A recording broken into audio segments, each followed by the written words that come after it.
Okay, magandang araw mga bossing. So mayroon na naman ako i-share sa inyo mga bossing. Ito skid loader 262D. Ayan model nya.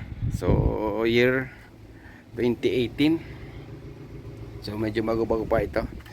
So ang problema ito mga bossing, galing sa site, binigay dinala dito sa shop. So ang problema nito, pag i-forward reverse mo, biglang nagbibigla ang joystick. Ito forward. Ito naman ito sa boom. Ito yung forward reverse. So ang problema niya, pag pinaandar mo, so nabibigla, wala siyang reaction. Una, pag i-push mo forward or reverse, so wala siyang reaction, matagal mag-reaction. Pag nag-reaction naman siya, biglang tatalon, lulundak, biglang nagkakaroon ng hydraulic, ng pressure. So yun ang naging problema niya. So ngayon pinababa ko na yung hydraulic niya, yung pump. So pinaliha ko sa kasama ko. Nung naliha niya na, nabuo niya na uli, pinatesting ko sa kanya. So lalong nakaproblema. Biglang pag forward niya, ang nangyari, pag forward niya, bumibigwas sa kaliwa, biglang nagwawild. So pinatanggal ko uli. So lalong lumala yung problema. So pinatanggal ko yung pump. Pinatanggal ko yung pump, yun. Check natin. Nakatanggal na yan. So punta lang tayo dito sa operation room. Operation room, parang hospital lang. Dito sa general overhaul na room. So ito na ang tinanggal niya. Kita nyo. Ayan. So pinaliha ko sa kanya yan. Ayan. Kasi may ginagawa ako. So yan, nalihan niya na. Dati kasi to ang lakas, ang lalim. Kaya yun ang naging dahilan niya, lumulundak. Kasi ito, kinain na yung plate. So makabilaan yan. Ayan. Okay. Yan ang nakita ko, no? Saka ang bilis kinain agad. Ayan. So nung chinek ko, okay man. Pero bakit, nung napansin ko, bakit may basag? Ayan. Nabasag siya. No? Kita nyo, nabasag. So anong dahilan nito? Bakit nabasag? Yan. So ito naman okay siya sa piston. Walang naging problema. So ito bakit nabasag? Bagong basag, di ba? Yan. Kasi hindi ako nagbuo nito, pinabuo ko sa kanya kasi gusto niya siya magbuo. Hinayaan ko. Ibang lahi. Ayun. Ngayon, pag syempre, pag ikaw ay sanay na sa mga ganyang gawain, alam mo na agad kung saan galing problema. Una, kung bakit nabasag yan, ito pala, niliha niya ito, tapos ito hindi naliha. Ito ha, tandaan nyo, dapat magliha ko yung mga plate, ito lilihain nyo rin. Okay? Lihain nyo rin yan. Surpeso, hindi niya naliha yan. Kaya nung nakita ko, bakit kinain agad? Ang bilis kinain. Kaya nung tinanong ko, naliha ba ang housing ng piston? Mismong cylinder. Sabi niya hindi. Yun, sabi ko. Sana yun. Naging problema.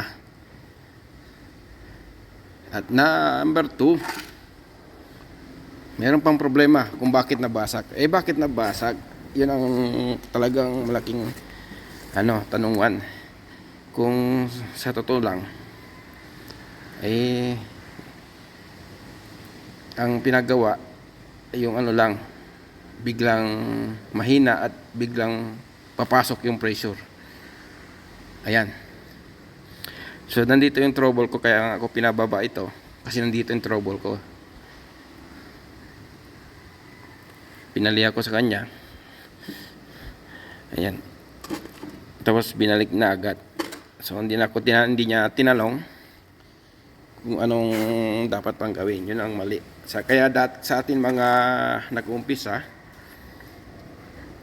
kailangan nyo talaga tanungin sa mga superior nyo o yung nakakaintindi bago isalpak. Kasi lalong magkaroon ng malaking problema. So hindi biro ang presyo nito. So tinanong kong presyo nito, nasa yung kit lang niya, ito yung piston, nasa 10,000 real.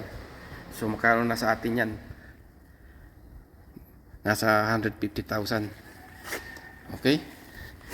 So kailangan mag-ingat tayo dito sa mga ginagawa natin para hindi tayo pagdududahan ng operator o yung may-ari. Kailangan talaga natin i-explain kung ano ang dapat gawin at anong nangyari. Okay? So yung tanungan na kung bakit nabasag, malaking katanungan yon. Yan. So mayroong dahilan kung bakit nabasag yan. Kasi dati hindi naman basag yan. Okay?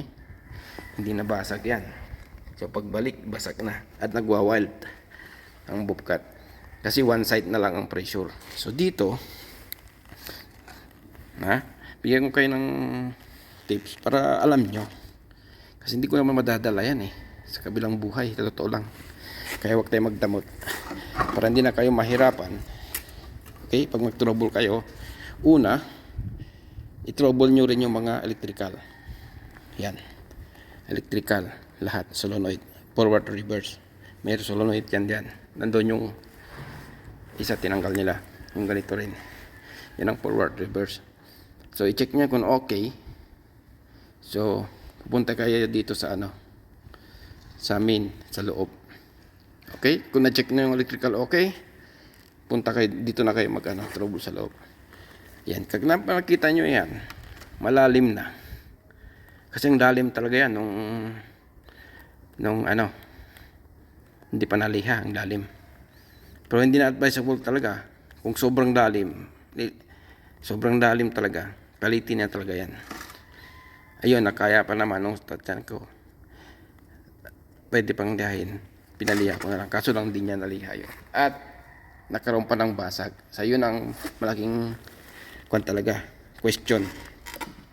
So ito mga boss, kung napapansin nyo, marami, di ba? Ang kabila konti. Tandaan nyo yan. Hindi pwede magpalit yan mga boss So dito siya nagkamali. Dito rin siya nagkamali. Kasi yung makaiba yan Yan yung pressure ng sa hydraulic. Magka-cut off sa pressure. Okay? So nabaliktad niya ito. Ito dapat dito sa kabila, sa likod. Itong likod sa pump na isa diyon, yung kakabit. Dapat dito yan sa likod. So nakapalit sila. Kung napansin ko yan. Ayan. Dapat ito dito. Ito dito. Yan ang tandaan nyo Ibalik ko lang. Yan. Ito dito sa likod.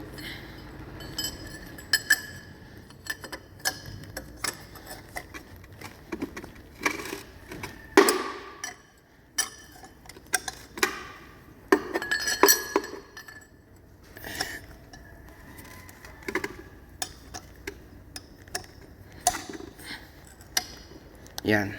Dito yan sa likod Kasi makaiba yan mga boss. Tingnan nyo para makita nyo. Makaiba yan. Para makita nyo.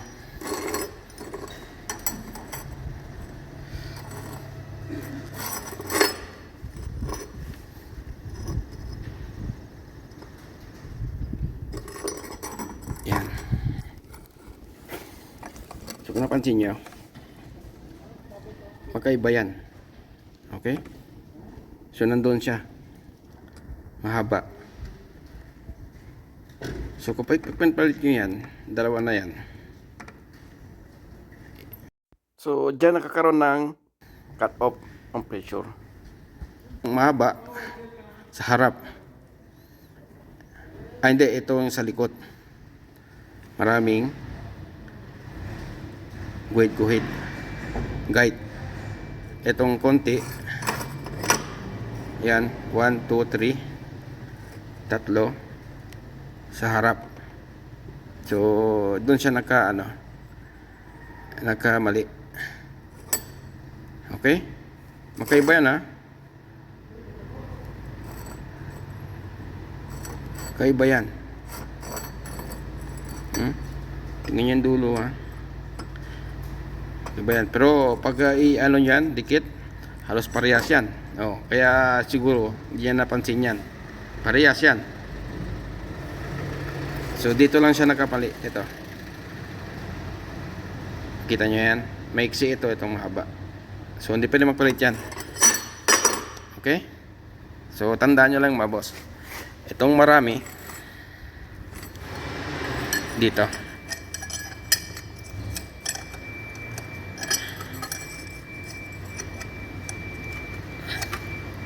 Yan. Hindi. Dito sa likod. Mali naman ako.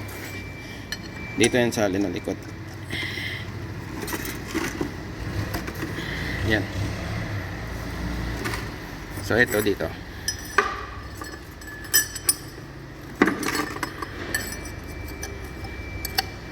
Yan, ganyan. Okay? So nakuha nyo na. Ayan. So sana may nakuha kayong idea dito. Tandaan nyo yan, pag backclass nyo, tandaan nyo. Kahit first time kayo magbaklas ng ganito, basta tandaan nyo yung dapat tandaan. Huwag basta backclass lang kasi mahirapan kayo pagbalik. Malaking sisirain niya. Tulad niya, no? Sinira niya. Nabasag. Diba? Kasi yung isa, pangalawang pam na ito, yung isa, ako ang talaga kuwan doon. Baba salpak. Inayos. So talagang nag-presenta siyang magbuo. Hinayaan ko para matuto. Kasi ang gusto ko naman talaga din matuto lahat. Ayan. So pagdating ito ngayon, yung bakit nakakaganyan, so ako lang bahala i-explain na naman to sa opisina. Yun lang ang masakit doon. Okay? So pero hindi natin idamay ang kasama natin. Kasi sa company ito.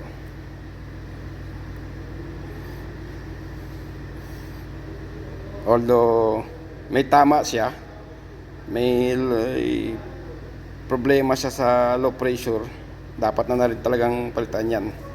Sa totoo lang. Pero pwede pa to, so kung sa remedyo, pwede pa ito i-remedyo.